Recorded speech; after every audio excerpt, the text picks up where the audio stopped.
मी टीव्हीवर बघत असताना इथले एक महाशय,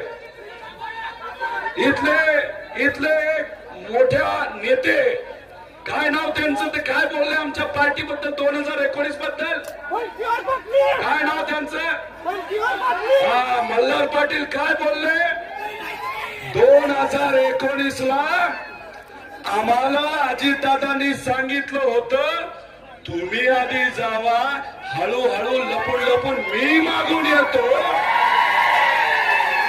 म्हणजे हा जो बोबाटा तुम्ही करत आहात ते म्हणजे खोटं आहे. तुम्ही सांगताय की साहेबांनी तुम्हाला ताकद नाही दिली, तुम्हाला जी कुठली पद पाहिजे ती साहेबांनी तुम्हाला दिली, पण तुमचं ठरलं कधी होतं 2019 लाच ठरलं होतं. त्यामुळे ही जी गडबड आहे ती फक्त बारामूर्ती परती गडबड नाही, तर ती या भागातली सुद्धा गडबड दिसते.